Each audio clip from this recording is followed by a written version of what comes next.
Tamil Nadu being the biggest, the most powerful engine that's powering this nation, this amazing, amazing nation called India. This state called Tamil Nadu is the engine that's powering this Indian train. And I say that because I know for a fact that all of you also agree that when you have 40,000 factories in a state, and when you have almost 43% of all the women working in India in one state, and when you have so many MSMEs, we're thriving, churning out amazingly talented people and amazingly productive products, then you know that this place has something special. When you also know that this one state alone delivers about 150,000 engineers every year and an almost unbelievable number of doctors every year, and you know that this state is special. And that's why my Chief Minister, the Honorable through M.K. Stalin Avargal, had in fact asked me to request the Honorable Minister to bring in a delegation to Chennai, and I'm happy and I'm really extremely thankful to the Honorable Minister. He actually told us yesterday that this is the first time UAE is bringing a delegation. Investopia is being held in a country for the third time. The first time was in Delhi and then in Mumbai. And I said, you should come to Chennai. And he came and he ran. When I say he ran, he comes, hits the floor running. He's an amazing runner at heart. And we said, உங்களுக்கு மட்டும் தான் ஓட தெரியுமா? எங்க ஊர்லயும் ஒரு ஆள் வச்சிருக்கோம் நாங்க. எங்க health ministerம் ஒரு amazing runner. So you should come and have a look at him அப்படின்னு சொன்னோம்.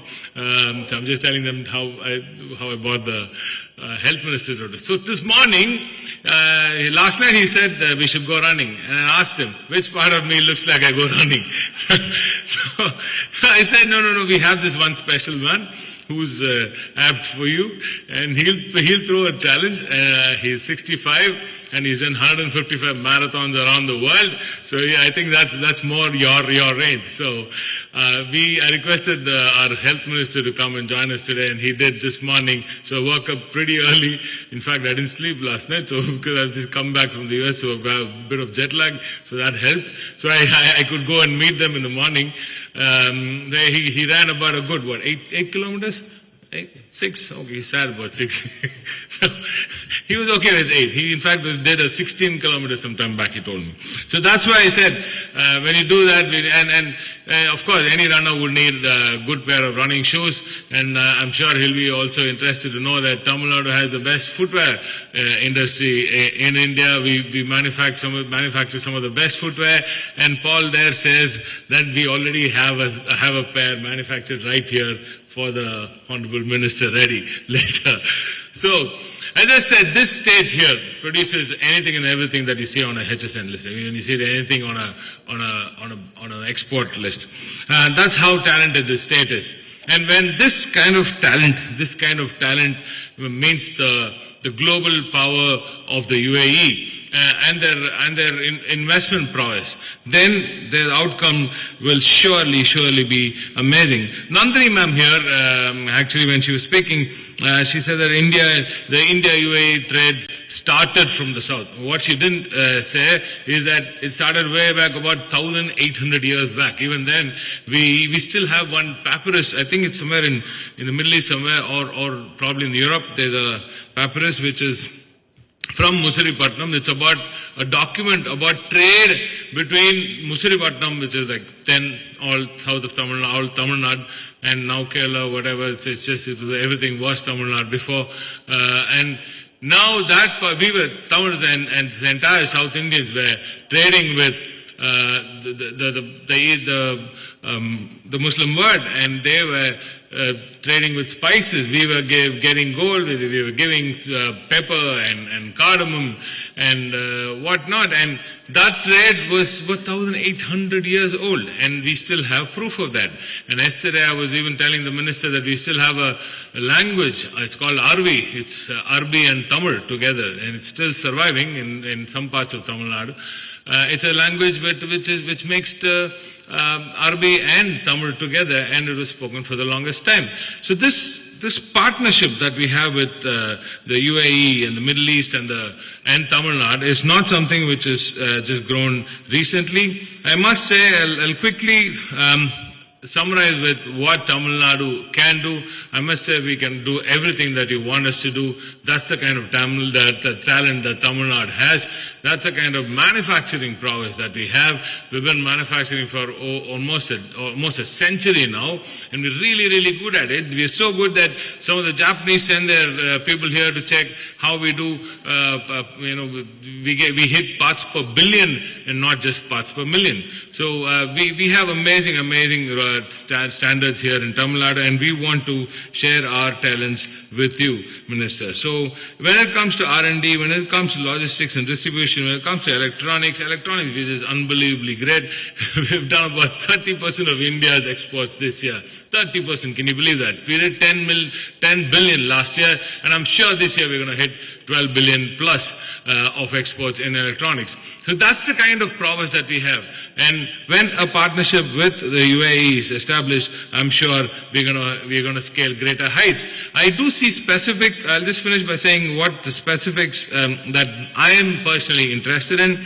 Agriculture, food security is something with the UAE is very, very keen on. Agriculture is our strength, but we have not done enough in value addition of agriculture produce. We produce so much, but we don't value add so much. But I think once we value add, the UAE is going to be a huge, huge market. And from there on, right, just like through the Dinesh Avargal also pointed out here, it's not just the UAE, it's not just the Middle East, it's the African market that we're also concentrating on. So I think it's a huge, huge trade benefit for both the countries. And as I said, our strengths in electronics, our strengths in solar and wind power, wind manufacturing, and space tech, especially space tech.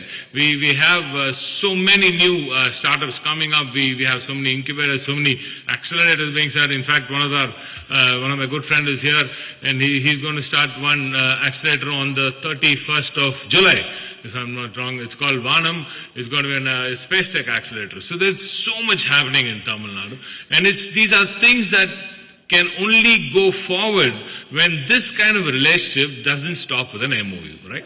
What usually happens in such investment opportunity, investment rounds, is that people come, they talk, they do MOUs, and then it stops. It stops. Somehow there's no continuity. So we're just telling His Excellency just now that we should ensure that this doesn't happen between the UAE and Tamil Nadu.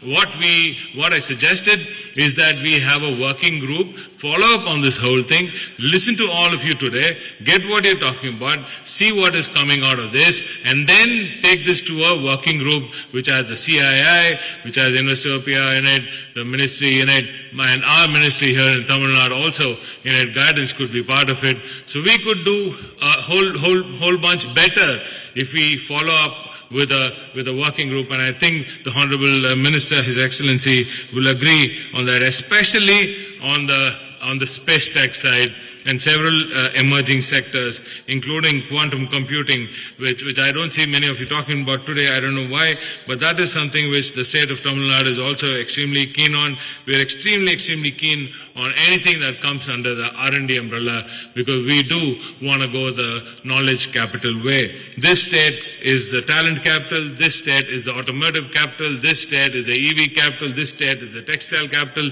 and this state knows how to get things done. So when you invest in Tamil Nadu, you invest in the greenest state possible. Everybody's talking about sustainability, everybody's talking about SDG. Right now, this moment, Tamil Nadu is a topper in SDG goals in several criteria.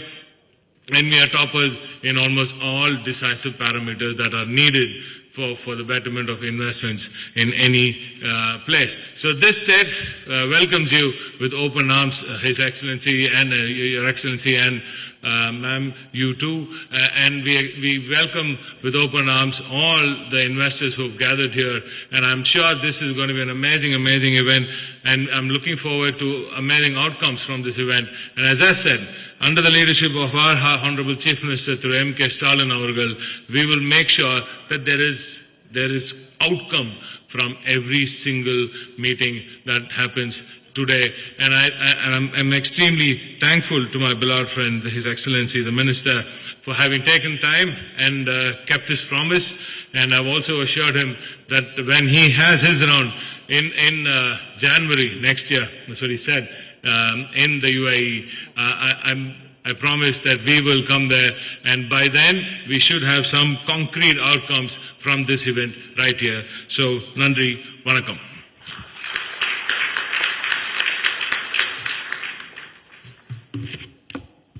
Thank you, sir. Ladies and gentlemen, I now have the privilege and honor to invite our chief guest for today, His Excellency Abdullah bin Tok Al Mari, UAE Cabinet Minister and Minister of Economy, who will now give the welcome address, the keynote address.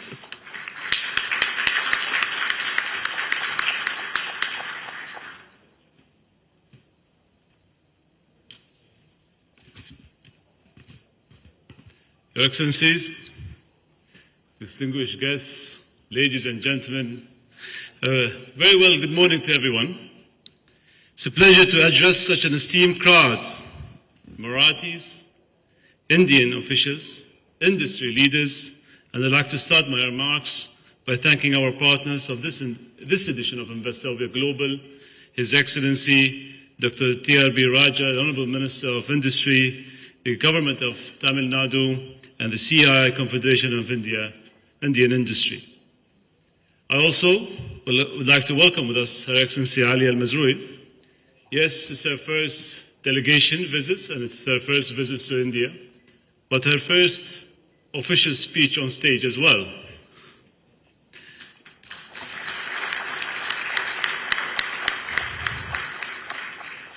To be honest, if you ask me how many times I've been to India, I lost count. I think I have a quota. I have to be here once every quarter.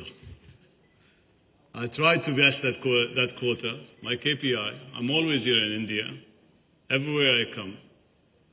And I've been visiting India for the last 10 years.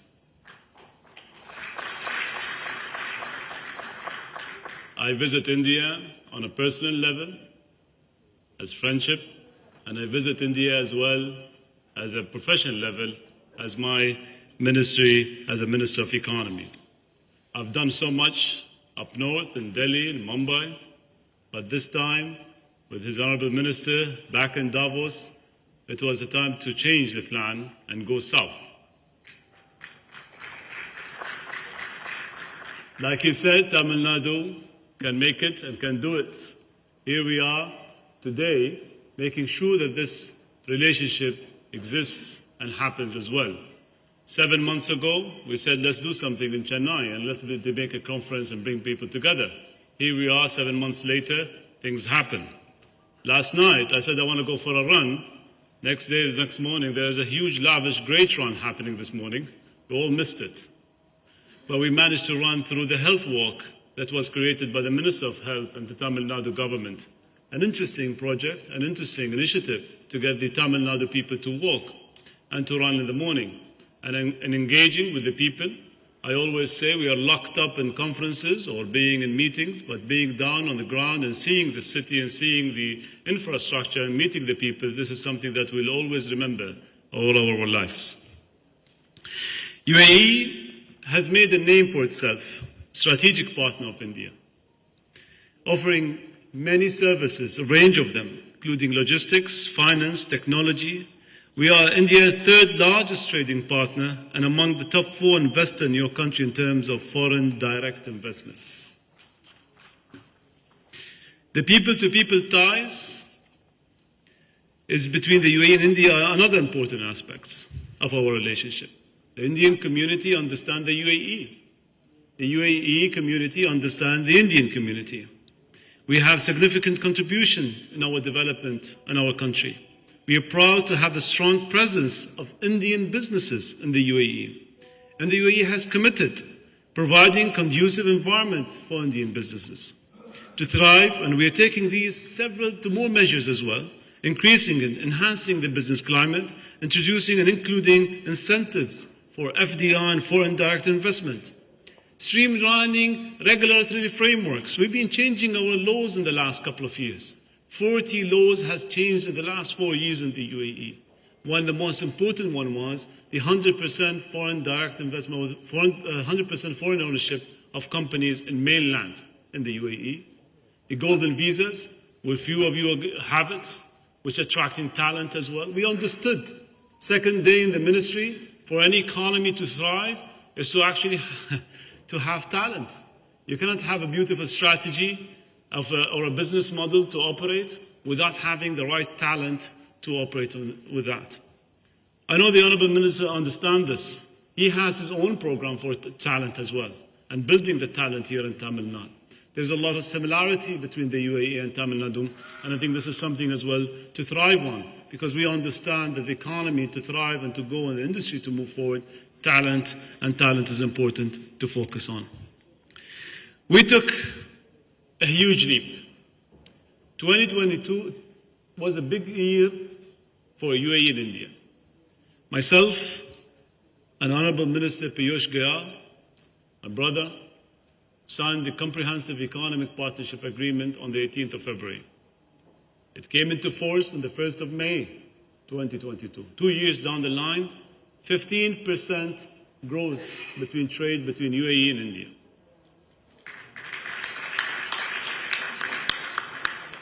Let's do the maths. 15%, we had $50 billion before the signing. 15% on top of the $50 billion, we're topping now $70 billion, almost $70 billion of trade between both nations. Remarkable trading opportunities. This is where the UAE and India in 2022 have showed the world how important to really come together through a framework, an agreement, and lead this to create a record high of trading between the world. The CEPA created free trade zone between the UAE and India with the aim of boosting trade, investments, economic growth, creating opportunities for businesses in both countries. 80% of tariffs on Indian and UAE goods have been removed as a result, with plans to lift another 10,000 tariff lines within the next 10 years. The 18th chapter agreement provides enhanced market access to service and intellectual property rights. It addresses technical barriers for UAE and Indian exporters. And the agreement also established a technical council on investment and trade promotion facilitating between the two countries. Ministry unveiled, we have a dedicated web page for the Comprehensive Economic Partnership Agreement between UAE and India. Traders understand the HS codes. This website is dedicated. You can put the HS codes that you trade with, and you can see the tariff barrier and the reduction of this tariff barrier between the UAE and India. We made it easy to reach that. And I think it's important that we create and continue in doing so. India and UAE non-oil trade has expanded despite a slowdown in global trade. The whole world is slowing down, but our agreement did not. Our agreement grew by 3.9% in 2023. By contrast, global trade contracted by 5%, according to UNCTAD.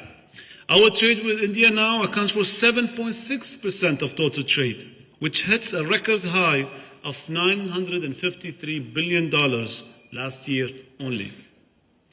The CEPA also helped boost New Delhi trade to $84.5 billion in the financial year ending March 2023, compared to $72.9 billion in the year of 2022, according to official statistics from the government of India.